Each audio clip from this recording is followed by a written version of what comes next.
Sir আজকে আমাদেরকে ওই স্টিয়ারিং হুইল সম্পর্কে বিগিনারদের কী কী ধারণা দরকার যদি দিতেন। Thank you.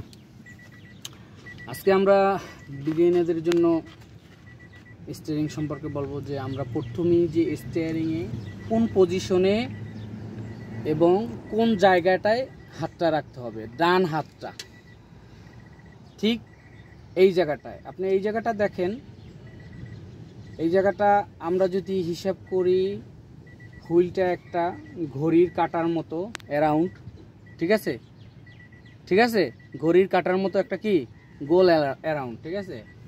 তাইলে ঘড়ির কাঁটা যদি 10 মিনিটের কাঁটাটা যেই অ্যাঙ্গেলে থাকে, ঘড়ির 10 মিনিটের কাঁটা যেই অ্যাঙ্গেলে থাকে, ঠিক ডান হাতটা আমরা এই অ্যাঙ্গেলে এখান থেকে ধরবো, বাম হাতটা ঠিক এখানে রাখবো।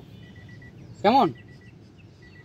এইখানে রাইখে আমরা কি করব, স্টিয়ারিংয়ের ব্যবহার বা স্টিয়ারিং ধরার যে সিস্টেম, এইটা কি অরিজিনাল জিনুইন যে সিস্টেম, সেটা হলো ঠিক এইভাবে। ওকে, তো আমরা এখন স্টিয়ারিংটা কীভাবে ঘুরাইতে হবে সেটা দেখাবো।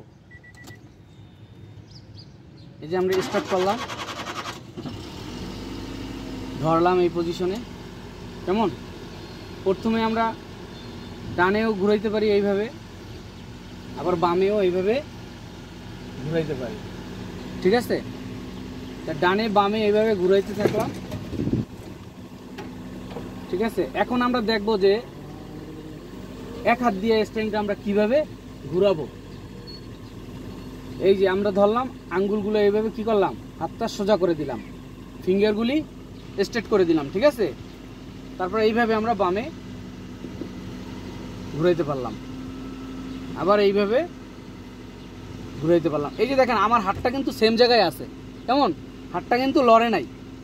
আর আমরা লার্নার যারা আছি এরা কি করি, হাতটা এখানে চলে আসে, নাইলে এখানে চলে আসে, নাইলে এইভাবে ধরি, নাইলে এইভাবে ধরি, এভাবে করা যাবে না। আমাদের কি করতে হবে, এই হাতটা স্থিরভাবে এখানে রাখতে হবে, এটা ডিসপ্লেস করা যাবে না। কেমন? যদি আপনি এইভাবে ঘুরাইয়া, হাতটা এখন বাঁকা, হাত সোজা করার দরকার, এইভাবে ঘুরে আনলেন হাত সোজা, তাইলে আপনার স্টিয়ারিংও সোজা, স্টিয়ারিং সোজা মানে চাকাও সোজা, ঠিক আছে। আবার এইভাবে ঘুরাইলেন, এখন হাতটা এইভাবে আছে, আবার এইভাবে ঘুরে আনলেন, হাত যদি ডিসপ্লেস না হয়, ঠিক আছে, তাইলে আমাদের হাতও সোজা থাকলো আরামদায়কভাবে, ইজিলি থাকলো, আর স্টিয়ারিংও সোজা থাকলো, গাড়ির চাকাও সোজা থাকলো। কেমন? আমরা অনেকেই বলি যে আমরা স্টিয়ারিং সোজা রাখতে পারি না, কিভাবে বুঝবো যে স্টিয়ারিং সোজা আছে, হ্যাঁ, তারপরে চাক্কা সোজা আছে কিভাবে। আপনি আমার এই ভিডিওটা দেখলেই বুঝবেন যে, ঠিক আছে, কিভাবে স্টিয়ারিং সোজা থাকবে, একটা উপায় গেল।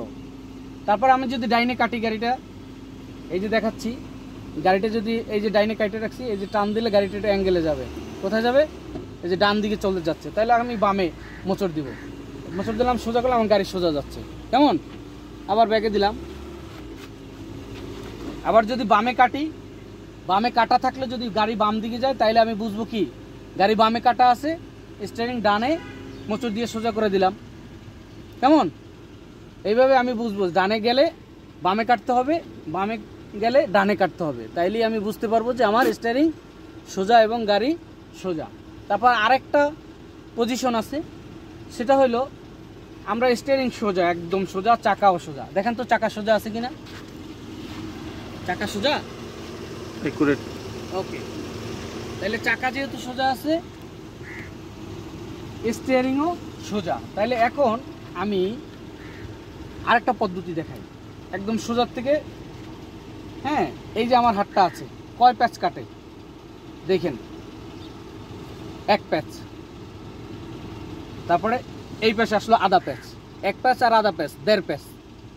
তাহলে আমার ডানে যদি ফুল কাটা থাকে, ঠিক আছে, ডানে ফুল কাটা থাকলে আমার কি হবে, ডানে আমি 1.5 প্যাচ কাটছি, তাহলে আমার যদি এইটা রাখি মাথায় যে আমার ডানে 1.5 প্যাচ কাটা আছে, আমি যদি আবার বামে 1.5 প্যাচ কাটি, এই যে আধা প্যাচ, আবার এই 1 প্যাচ, 1.5 প্যাচ কাটলাম, তাইলেও আমার গাড়ি আবার সোজা হয়ে গেল, চাক্কাও সোজা হয়ে গেল, স্টিয়ারিংও সোজা হয়ে গেল। এটা কিন্তু সোজা যে যারা বুঝেন না তাদের জন্য এই ভিডিওটা, ঠিক আছে।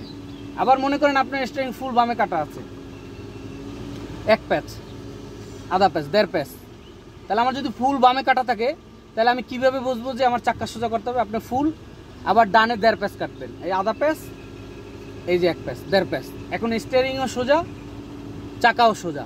কেমন? তাহলে স্টিয়ারিং সোজা কিভাবে থাকবে, চাকা কিভাবে থাকবে, এটা কিন্তু আমরা ক্লিয়ারভাবেই বুঝে গেলাম। ওকে, আল্লাহ হাফেজ।